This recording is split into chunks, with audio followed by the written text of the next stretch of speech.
जब हजरत जकरिया अलैहिस्सलाम बूढ़े हो चुके थे और हड्डियां कमजोर हो गई थी, लेकिन उनके दिल में अब भी औलाद की शदीद ख्वाहिश थी। मगर उनकी बीवी बांझ थी, यानी पूरी जिंदगी औलाद नहीं हो सकती थी। और फिर अल्लाह ने किस तरह मोजज़े से उन्हें हजरत याहिया अलैहिस्सलाम जैसी नेक और पाकीज़ा औलाद नसीब की। ये उस वक्त की बात है जब हजरत जकरिया अलैहिस्सलाम बैतुल मुकद्दस की मस्जिद के निगहबान और इमाम थे। उन्हें बहुत फिक्र थी कि मरने के बाद अल्लाह की इबादत और दीन का काम कौन संभालेगा, क्योंकि उनकी बीवी बूढ़ी और बांझ थी। एक दिन वो मेहराब में तन्हाई में खड़े दुआ मांग रहे थे। वहां हजरत मरियम अलैहिस्सलाम के पास मौसम के खिलाफ ताजा फल देखे, गर्मी में सेब, सर्दी में अंगूर।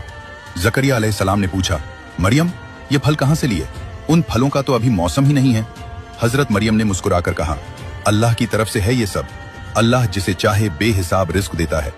ये देखकर जकरिया अलैहिस्सलाम के दिल में उम्मीद जाग उठी। उन्होंने फौरन अल्लाह के सामने हाथ उठाए और रो रो कर दुआ मांगी। ऐ मेरे रब, मेरी हड्डियां कमजोर हो गईं, सर सफेद हो गया, मैं तेरी बारगाह में कभी खाली हाथ नहीं लौटा। मेरी बीवी बांझ है, मुझे डर है कि मेरे बाद कोई नेक वारिस ना हो। ऐ अल्लाह, मुझे अपनी तरफ से पाकीज़ा और नेक बेटा अता फरमा। दुआ मांग ही रहे थे कि अचानक फरिश्ता आया और खुशखबरी सुनाई। ऐ जकरिया, अल्लाह तुझे बेटे की बशारत देता है, इसका नाम याहिया होगा। इससे पहले इस नाम का कोई नहीं रखा गया। जकरिया अलैहिस्सलाम हैरान हो गए, बोले, ऐ अल्लाह, बेटा कैसे होगा? मैं बूढ़ा, बीवी बांझ है। फरिश्ते ने जवाब दिया, तेरा रब फरमाता है कि ये मेरे लिए बहुत आसान है। मैंने तुझे भी तो पहले पैदा किया जब तो कुछ भी न था। जकरिया अलैहिस्सलाम ने कहा, मुझे कोई निशानी दे। अल्लाह ने फरमाया, तेरी निशानी ये है कि तू 3 दिन लोगों से बोल नहीं सकेगा, सिर्फ इशारों से बात करेगा, लेकिन अल्लाह को खूब याद करता रहे, तस्बीह करता रहे।